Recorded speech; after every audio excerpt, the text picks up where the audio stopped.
All right.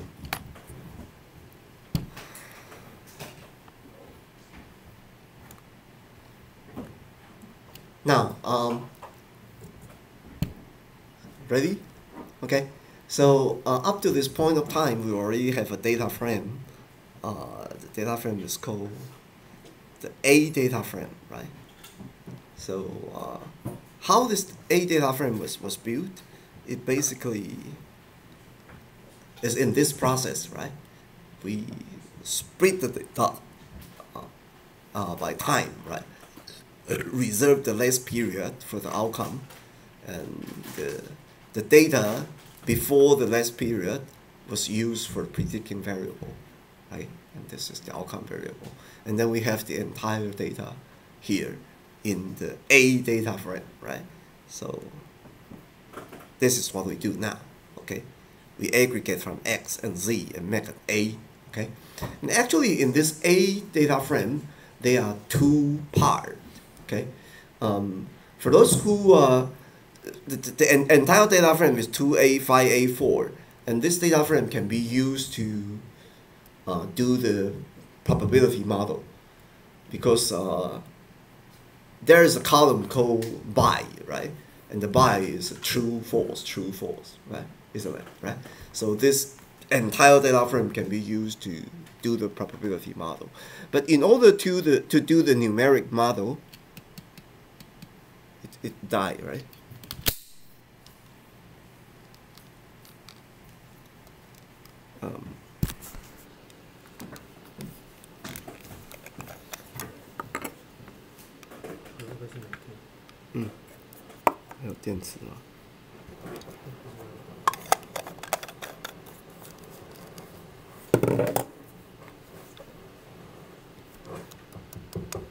Okay.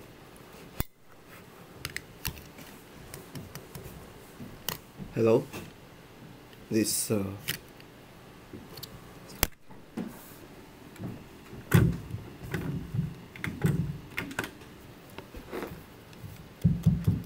hello. Wait. Okay. It's working now. Hello. Okay.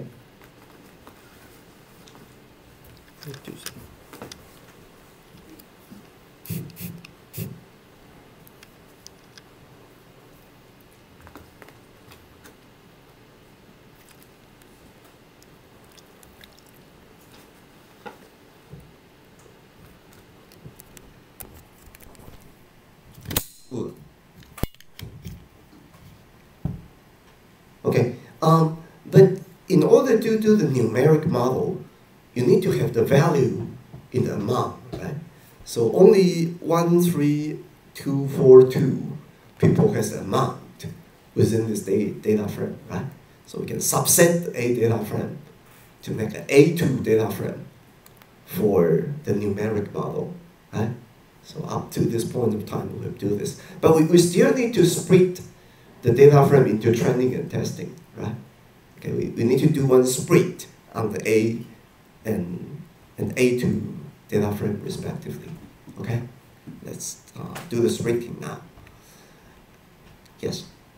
So the A data frame is only testing the categorical, meaning buy or no buy? Yes. And then the second is only testing how much they buy? Right. So in A2 data frame, we are only talking about the breaker inside A and the buy is true, right? Because otherwise the amount is NA. You do not have the Y variable, you cannot make a model at all, right? So yes. So Professor, always the categorical models and numeric models are different? Or are there models that can do both? There has to be different model, yeah. One model can only predict one thing. You cannot have a model that predict probability and numeric value at the same time. As far as I know, we do not have a method to do that. Okay.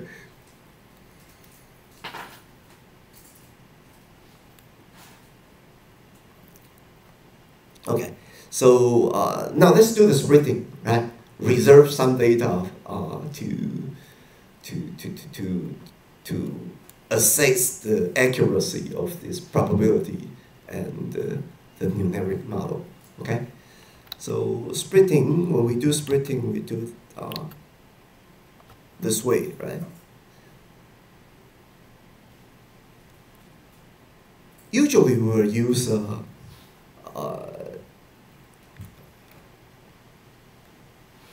this function to do the splitting, okay? So of course we need to give it the two things you need to give it, right? The first of all, you give it the outcome variable as a vector, right? Okay, and then you tell it the splitting ratio, okay, which means that I want to reserve 30% of data for testing and 17% of data for training, okay, and this is the vector of our outcome variable, right? So when you call this function, it will try to keep the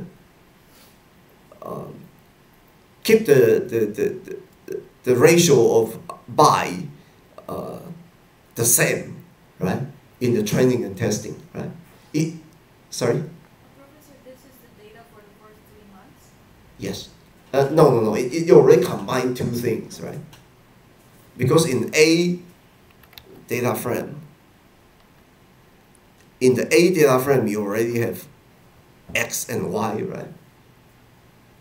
So the first 3 data frame is this X predicting variable, and the last months of data come to the, if you see it here, the first 3 months of data come into these columns from customer to area, okay? The last months of data come into these two variable, right? So there's 4 months of data, but this column comes from the first 3 months. These two columns come from the last months. Get it? Okay. Now you want to split it, right? And you split it, this is the splitting ratio, and this is the outcome variable. Right? And it would actually keep the outcome variable, the distribution of outcome variable similar in the training and testing, right? So, and it will give you a splitting vector, okay? When you call this function, it will return a vector, right? What we call a splitting vector. It's a logical vector, okay? So, so you can do some check, right? If you check the, see I combine, if I combine split into A and I filter by, right? So I can actually check that the distribution of bind among are very similar, right? In the training and testing data set, right? That's the that's what we want. That is the result we want. Okay. For the rest of the code, I just want to show you that even you do not use this splitting function, you actually can like randomly split them into training and testing, right? As long as your data set is large enough. By large enough, I mean that you have like several thousands data point, right? You can actually just split them randomly, right? You don't really need to use this function code. Right? The result is actually very similar, right? I just show you that the power of randomization, right? Actually, it's very magical that if your data set is large enough, and then you split the data randomly, okay, it would always have a very similar distribution in the training and testing data set, right? So usually you only need to use this function when your data set is small, right? By small, I mean that you only have a few hundred data points that you need to do that. Otherwise, in the real business context, the point is to just split them, right? Just randomly split them. Is good enough.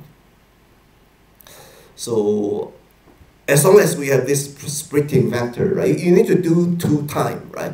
One for training, one for A. You split A into training and testing, and then you split A2 into the training 2 and testing 2, right? So you need to do it 2 times.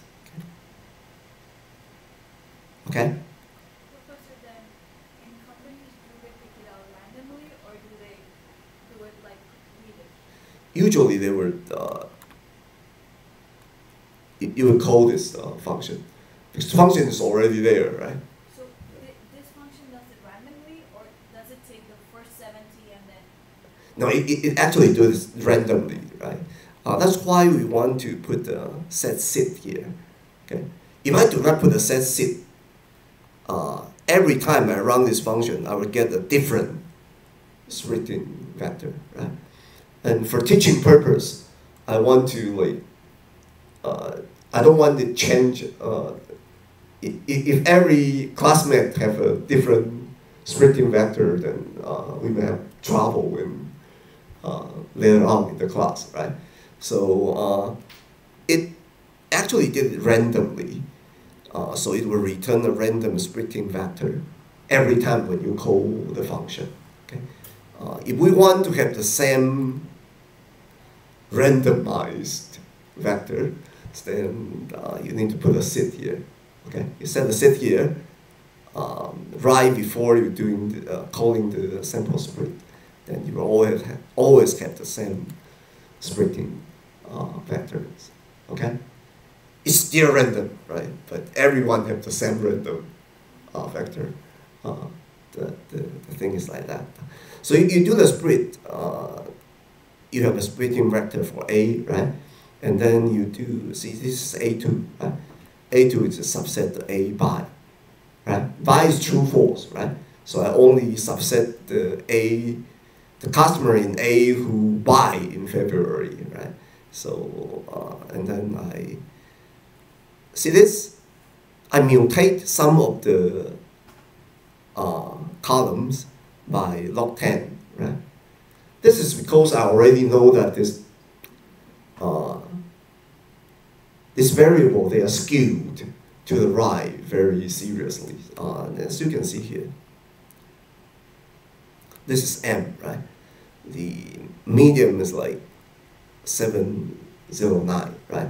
But the maximum is like, right, more than 10,000. Same thing would be in the amount, right? The medium amount is here, but the maximum amount is very large, right?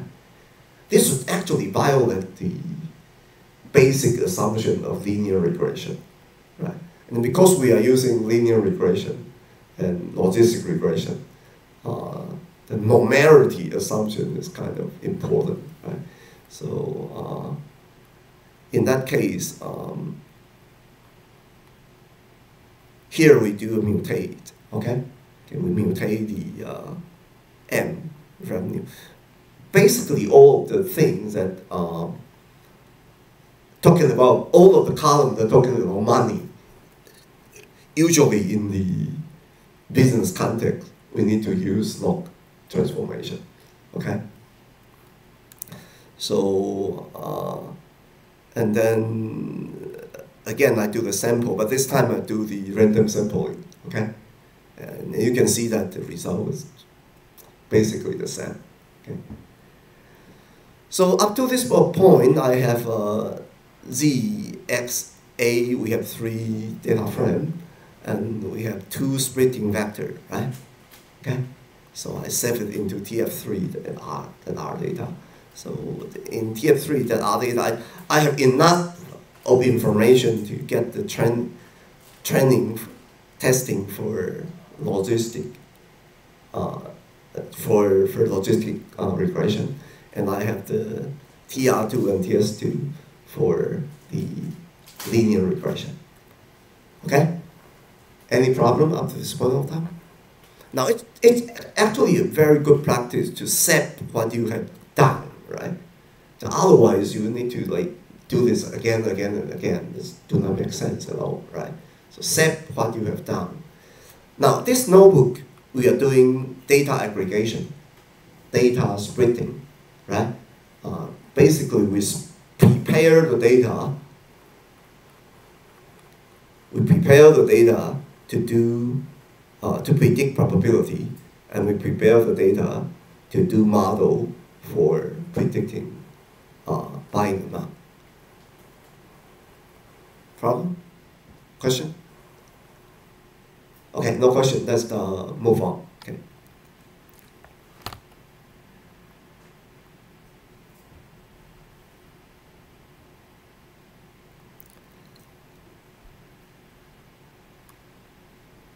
Now let's move to the second notebook this week,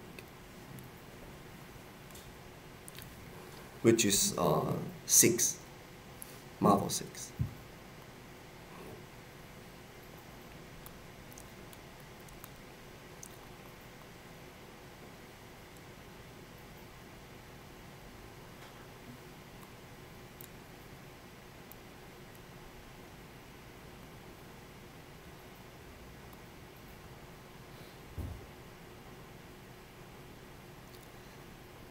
Now again, in the beginning of Model 6, I remove all data. Okay, after I load the package, I remove all data, right? So and I load TF3, which are the data we have set, right before at the end of the notebook 5. Okay, and then see, and I can very easily use this splitting vector to split the A data frame into TR and TS. Okay. Okay, TR and TS. Okay. And now we are going to build the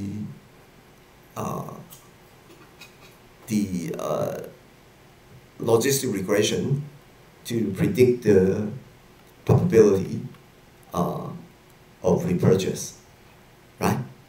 Okay, so see, I do this in the, there's a tilde, right? So in front of tilde, I put the outcome variable, which is by, right? So you can see that in TR. Now I'm using TR, right? So I'm using by, which is true, false, right? As the outcome variable. But after the tilde, I put a dot. If you put a dot after the tilde, it means that everything other than the outcome variable will be used as predicting variable. It's easier way to write the model, right? Because you have a lot of them, right? So I kind of like choose. Now this customer column is not useful, right? It's customer ID, so this customer ID we do not include them in the model, right? And then the useful data are 2 to 9, right? 2, 3, 4, 5, 6, 7, 8, 8. 2, 3, 4, 5, 6, 7, 8, 9. R to area. I cannot use the amount, okay? Because the amount data, first of all, it has a lot of NA inside, right? And in linear model, they cannot allow NA, okay? If you put NA, if you put a column with NA in the linear model, the entire record will be removed, okay? So we do not want that. So we don't want this amount, right? We don't want customer, we don't want amount. But we do want 2 to 9, and we do want the by, right? Okay? So this is the easier way to specify your model spec, okay? Especially when you have a lot of predictive variable, okay? Now I told you already, right? For the GRM can make a lot of different type of model. Logistic model is just one of it. Okay, so if you want to build a logistic model with GRM, you need to specify family equal to binomial. Okay, and then, well, it's simple, right? A function call, and then it will give you a model. See, and you can see the summary of the model. Okay. Now, the summary of the model is not important to us for our purpose because we only want to use the model to do prediction, right? So we don't really need to worry too much about the coefficient type of things, okay? Now we do the prediction, okay? We have the model and we want to do the prediction. Now we want to do the prediction, we use TS, right?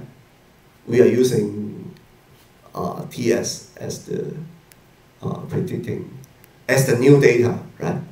So this TS data is not used in training, right?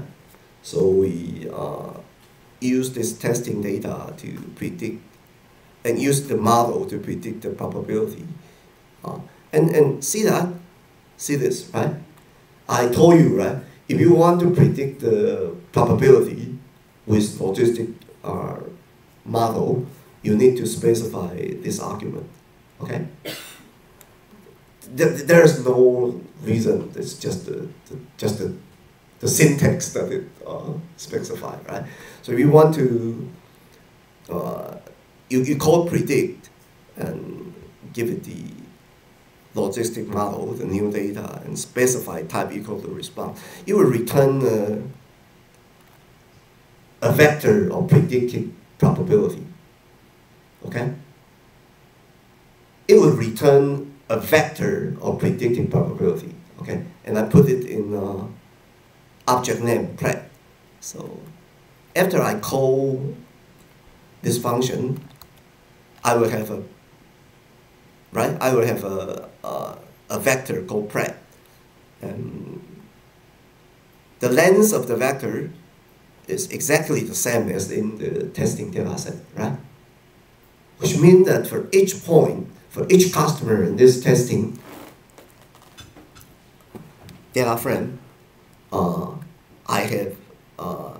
have a corresponding buying probability, right? Corresponding to each of the customer within the TS data set.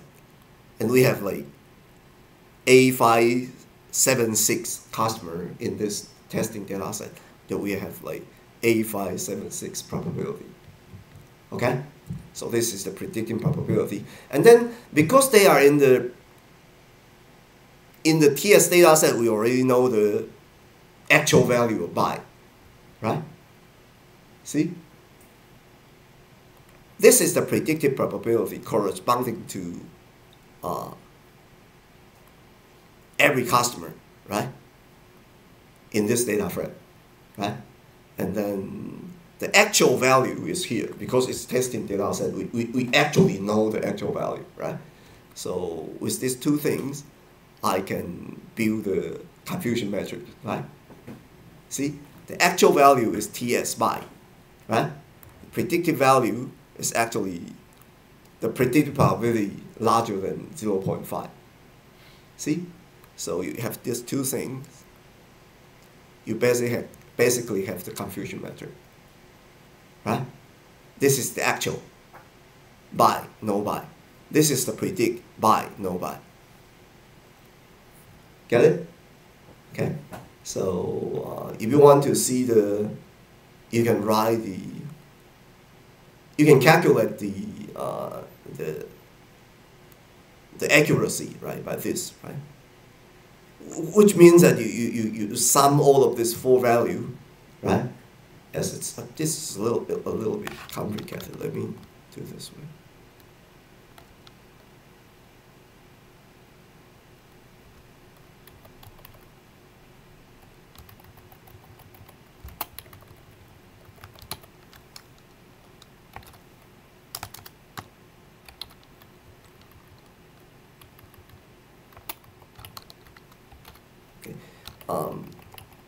I summed all of the confusion metric as the denominator, and in the denominator I I just sum up the diagonal, okay?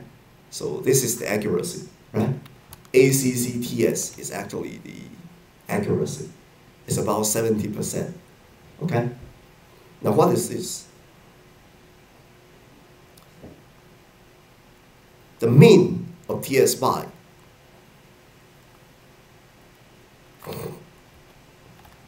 is actually what is this?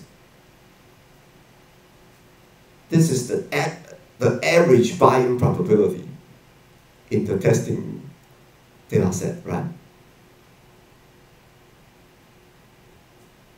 Buy is the actual value of buy, no buy, right? In the data set, okay? So if I take the average on this one, so it's the average buy-in probability, isn't it? So the average buy-in probability of the testing data set is like 46327, right? Okay. So if I do not have a model and I want to guess, a customer come in, right? I do not have a model, right? A customer come in, I want to guess the customer. Should I guess buy or guess no buy?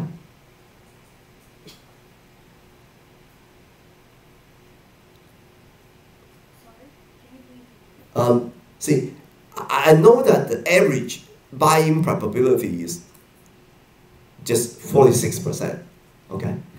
So here comes in the customer.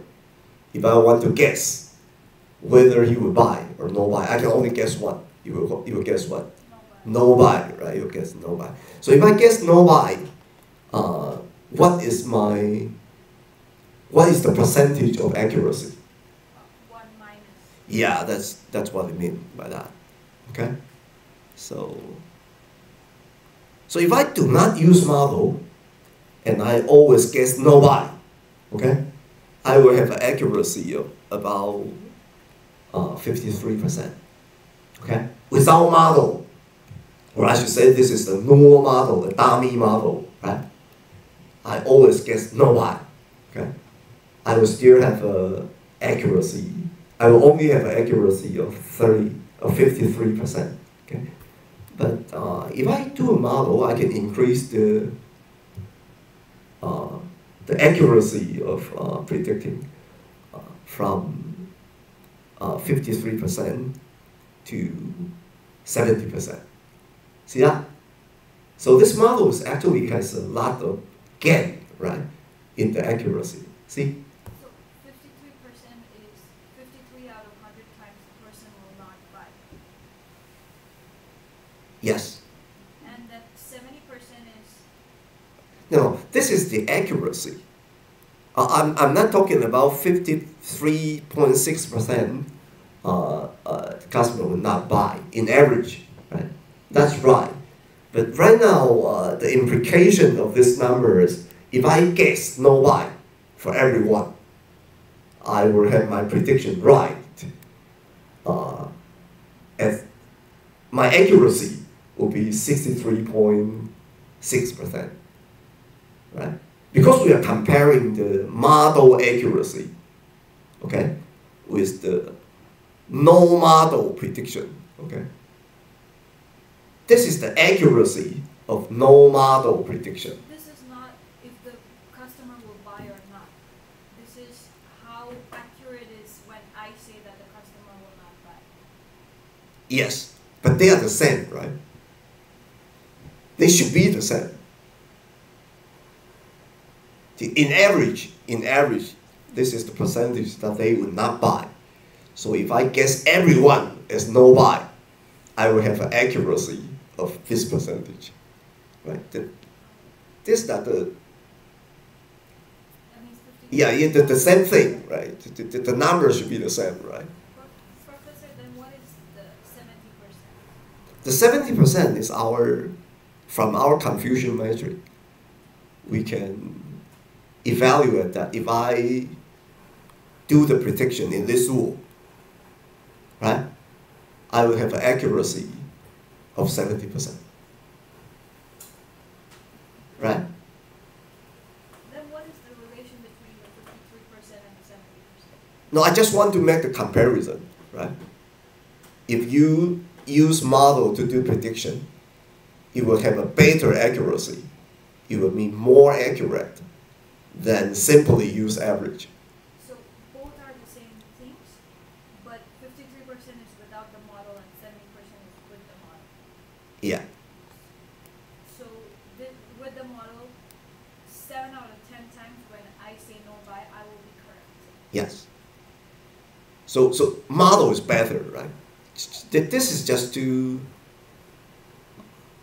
justify the usefulness of our model, right? Okay. So it improves your accuracy of prediction, right? From just 53% to 70%. But Professor, how did we get the 53%? 70% came from the model. Yeah, the 53% is come from this calculation, right?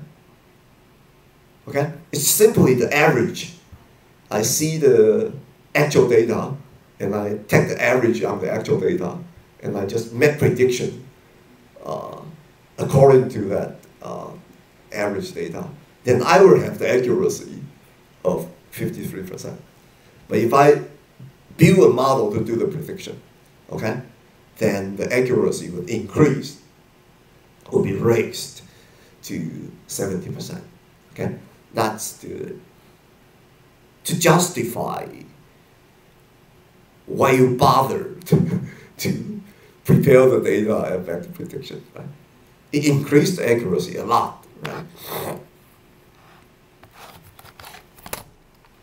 Any more questions? Okay, let's move on, right? And this is for the probability, right? Okay. So and you can also check for the AUC, right? As I told you that AUC is also important, right? Okay. You have 75% AUC. Now, now let's take a look at the regression model. Okay, the logistic model is used for is used to predicting the purchase probability, but besides the purchase probability, we also want to predict the buying amount, right? So in order to predict buying amount, we actually need to do that, right? You see that, right? So starting from A, we subset A into A2, right? And then we mutate a few monetary columns by the 10 base logarithm, and then we split it, right? Split it into TS2 and TR2. So again, the TR2 we have. Let's run this first. So in TR2, we have all of this column, okay? And we only want to use that from R to amount, right? We cannot use customer ID because that is not useful at all. And we do not want to include this one, right? Because that is for the logistic regression. So it's just TR2 2 to 10, okay? And then you can kind of do the summary of the, see? You can see the data. And then after that you can do the R square, of course, okay? Within the model you can actually see the R square here. But actually we don't want to see the R square in the training set. We want to calculate the R square for the testing data, right? So so this is the mathematics to calculate the R square for the training and testing. Okay. So as you can see that the training R square is like 2A4 and testing R square is 2A9. It's almost the same, right? So so it looks okay, right? So it's okay. See, but 289, anyone still remember what it means by R square? I mean, R square is a measurement of model accuracy, right? So, does anyone still remember what it means by R square?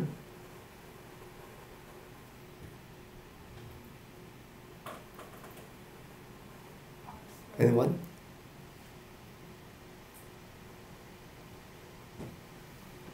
It is the fraction, it is the fraction of variance expanded by the model, right? Basically, when you are building a numeric model, you want to use the predictor to resolve, to expand the variable of the outcome variable, right?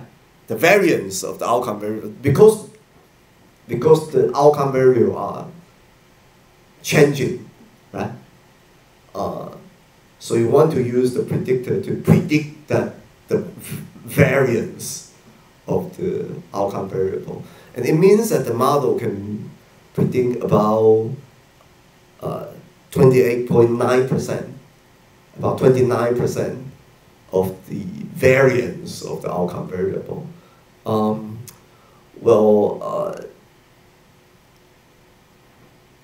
In the case of buying among, this is actually not very good, but not too bad. It's kind of like acceptable type of R square. Okay. So you check you build a model, you do the prediction, and remember that when you do the prediction, you are using testing to do the prediction.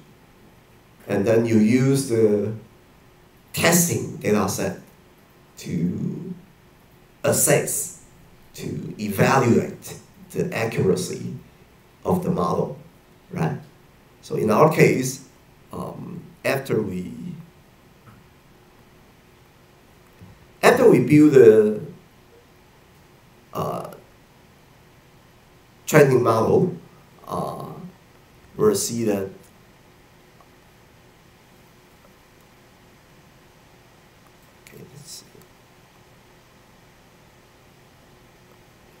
I should have a slide.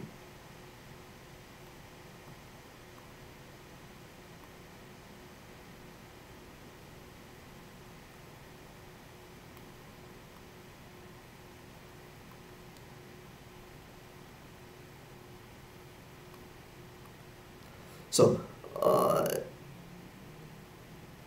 should be tested.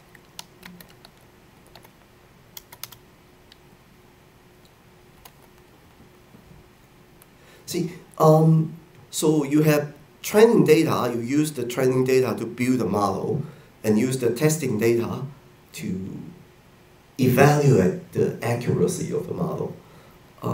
Back to this slide. We are using this TR to build a probability model, right?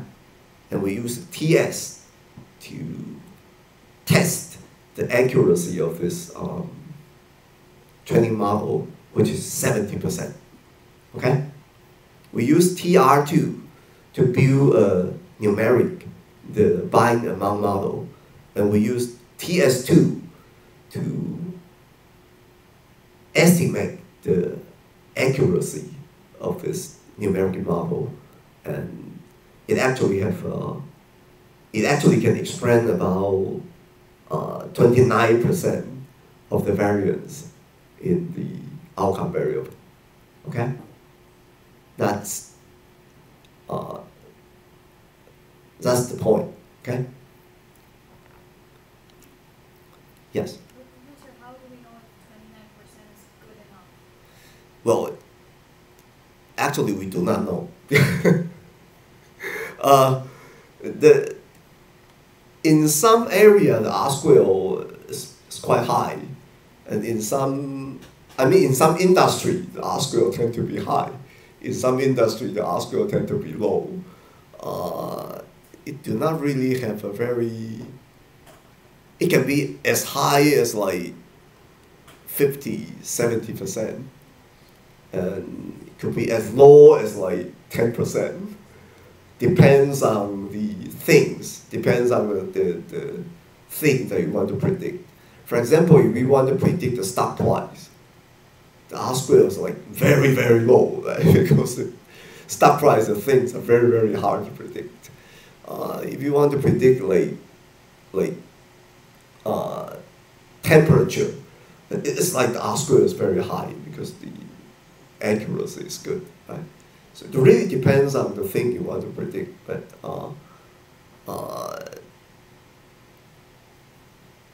it's up to the context, okay? Any question?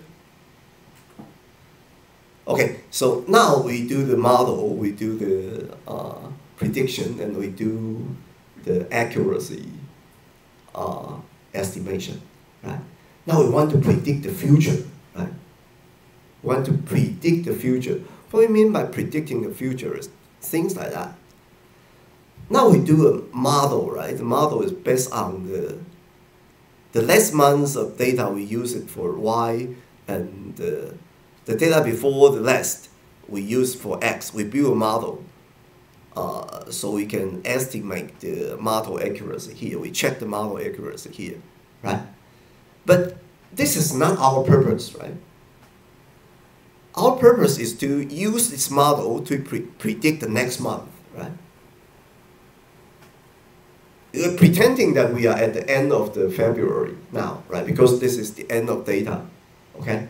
So now we are here, and we are at the end of February, and we want to predict what will happen in March, okay? That's what we really want to know, right? So we want to use this model to make the prediction on the next month into the future, right? Now, if we want to do that, we need to aggregate the data again. Because in this model, we are using the 3 months of data to predict the 4th month, right? So right now, if I want to predict March, I need to aggregate the X from these 3 months, right? I need the December, January, and February data. I aggregate these 3 months of data, put it into this model so I can predict the next month, okay? Up to this point of time, we already do the model, do the prediction on the testing data, and check its accuracy. But that is not our purpose, right? Our purpose is to use the model to predict the future, right? And in order to do that, you need to prepare the new data, right? The latest data, right? So you need to do the aggregation again to get the X for prediction. See that? Okay. Now let's do this.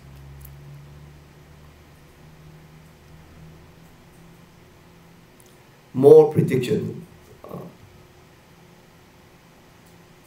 Let's skip this. Jump to prediction.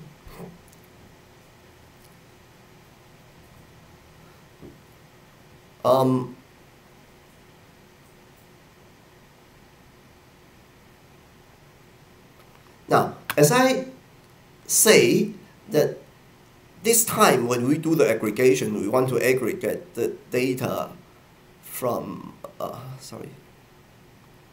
we want to aggregate the data from December to February, right? It's not the same. Previously, we aggregate data from November to January, right? That's for trending data. But now I want to do prediction. So I want to aggregate data from December to February, okay? Yes? Professor, why can't we include November as well? Sorry? Why did we exclude November from? Because in this model, you are using 3 months of data. You want to do prediction, right? You want to make sure that the data you fit into the model are compatible with the data that you train the model, right? You get the point, right? The data you want to use on the model need to be compatible with the data you train the model, right? So when you train the model, there are 3 months of data. So when you want to use the model to predict, you still need to use the 3 months of data, right? But the 3 months is actually this 3 months, not this 3 months. Okay, so we do the aggregation again. Let's see it from here, it's easier. See, so I load TF0 again, and this is again to set, to calculate the residency, right? And then, as you can see that I filter out the data, right? Before December the 1st, okay? So, this is to filter out this months of data, right? So we have 3 months of data left, and then we group by customer and then summarize the same thing, right? And again, we have like this amounts of data, and then as you can see that in B we have like 2A531 customer, right? So this 2A531 customer, we have a B data frame. Let's see.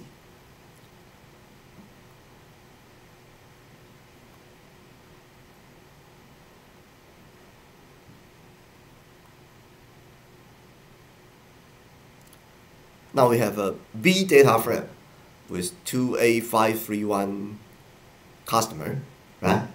And 9 variable. These are the variable. Okay? Now we want to do the prediction of buying probability. This is easier, right?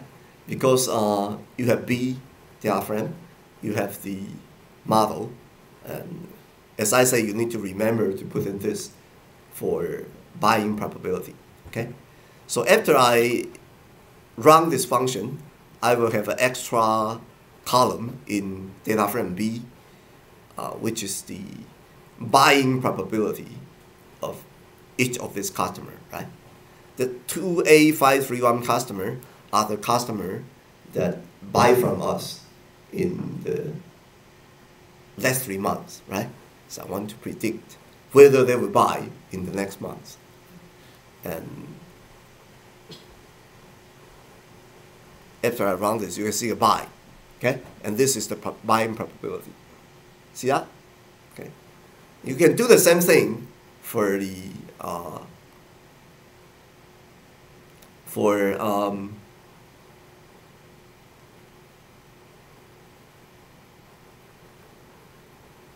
oh, okay. Next thing is this is the probability of buying, right? I also need to predict the buying amount, right? Predicting buying amount is a little bit tricky, right?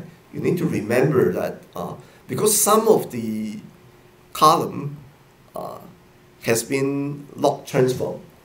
Remember that, right? So when you build a model, you actually do log transformation, right? So when you prepare the data, I prepare the data in B2, right? Okay, so when I prepare the data, I need to make the predictor also use log transformation, okay? And then after I do the prediction, because the outcome variable is by itself log transform, right? So I need to use the power function, right?